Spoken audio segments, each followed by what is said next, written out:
Hello friends, आज हम topic discuss करें क्लास 10 से और जो चैप्टर लिया है क्वाड्रेटिक इक्वेशन।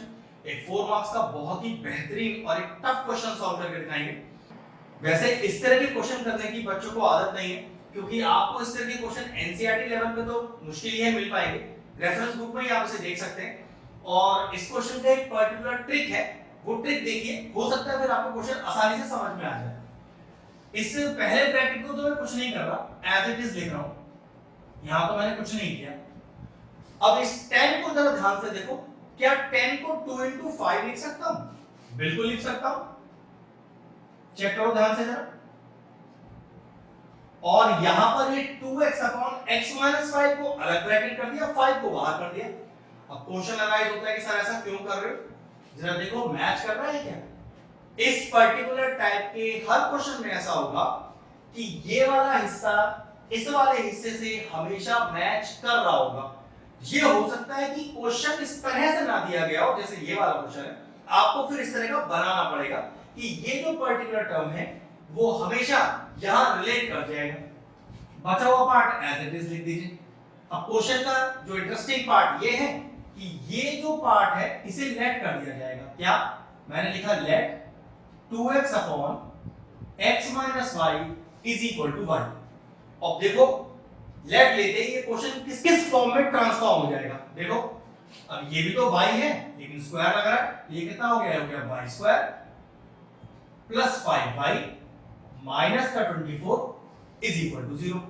अब क्वेश्चन देखकर ऐसा लग रहा है कि तो बहुत आसान है, लेकिन अगर क्वेश्चन को शुरुआत में देखते तो इस तरह से लग ही नहीं रहा था कि बड़े आसानी से सॉल्व हो जाएगा। अगर आप ऐसे पर्टिकुलर क्वेश्चन को ट्रिक जानते हैं तो मुझे नहीं लगता कि बोर्ड एग्जाम में आपको बिल्कुल भी परेशानी होगी। लेकिन हाँ, ये बात ध्यान रखना पड़ेगा बच्चों को कि आपको इस तरह के बहुत सारे क्वेश्चन अटेम्प्ट करने ही पड़ेंगे। ठीक है, चलो अब 24 को स्प्लिट ले लेते हैं, क्योंकि मैं क्या करने वाला हूं, स्प्लिटिंग का मेथड था। चलो 24 को स्प्लिट लो, तो स्प्लिट करके क्या आएगा? ये 12 आ गया, ये 6 आ गया और ये 2 और 3 आ गया।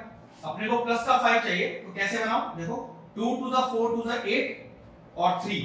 अब 8 और 3 को कैसे मैं एडजस्ट करूं कि प्लस का 5 आ जाए? तो प्लस 8 माइनस का 3। चलिए करते हैं, तो y square plus 8y minus का 3y minus 24 is equal to 0। और ये जो मैंने किया है इसको बोलते क्या है? इसको बोलते हैं स्प्लिटिंग द मिडल टर्म। किसी बच्चे को अगर स्प्लिटिंग करनी नहीं आती है या वो किसी तरह से परेशान है स्प्लिटिंग में, तो कुछ मत करिए, यहां पर क्वाड्रेटिक फॉर्मूला लगाइए, ये जिसका दूसरा नाम है श्रीधर आचार्य फॉर्मूला, और तब भी क्वेश्चन बिल्कुल सॉल्व हो जाएगा और आपका भी वही आंसर आएगा जो अभी मेरा आने वाला है। तो चलो पहले दो में से कॉमन और अगले दो में से कॉमन कितना आएगा? तो y कॉमन आ गया, तो क्या बचा? y plus 8। यहां से कॉमन क्या आ रहा है? माइनस का 3, और क्या बचेगा? y plus 8 is equal to 0। y plus 8 फिर कॉमन आ रहा है, ये नीचे आ गया, तो बचा क्या? y minus 3 is equal to 0। अब क्वाड्रेटिक का कांसेप्ट है कि अगर दो टर्म मल्टीप्लिकेशन में हो और दोनों ही 0 के बराबर हो, तो लिखने का तरीका होता है either first term is equal to 0 और second term is equal to 0। तो यहां से y का वैल्यू क्या आ गया? माइनस 8, और यहां से क्या आ गया? प्लस का 3। लेकिन दिक्कत की बात तो ये है, क्वेश्चन में तो सॉल्व फॉर x है, देखो यहां लिखा हुआ है, और हमने तो y निकाला है। और याद रखो कि y तो मैंने अपनी सहूलियत के लिए ट्रांसफॉर्म किया था, क्वेश्चन में तो चाहिए x ना।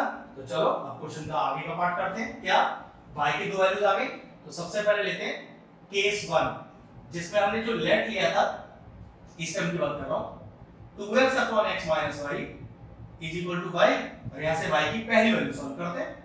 तो 2x upon x minus y is equal to minus 8, cross multiply कीजिए, तो 2x is equal to minus 8 into x minus 5, तो 2x is equal to minus का 8x प्लस का 40, x को एक तरफ कर लीजिए, तो 2x माइनस का 8x से जाके प्लस का 8x हो जाएगा is equal to 40, 10x is equal to 40, तो x का वैल्यू क्या आ गया? 40 upon 10 that is equal to 4। तो पहला x की वैल्यू आया 4।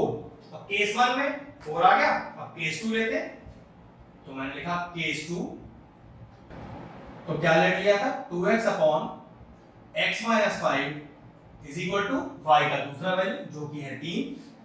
फिर से बिल्कुल सेम स्टेप्स, क्रॉस मल्टीप्लाई और x का वैल्यू निकालेंगे, तो 2x is equal to 3x minus 5, तो 2x is equal to 3x minus का 15, x एक तरफ, तो 2x minus 3x is equal to minus 15, ये कितना बचेगा minus x is equal to minus 15 और therefore x is equal to 15।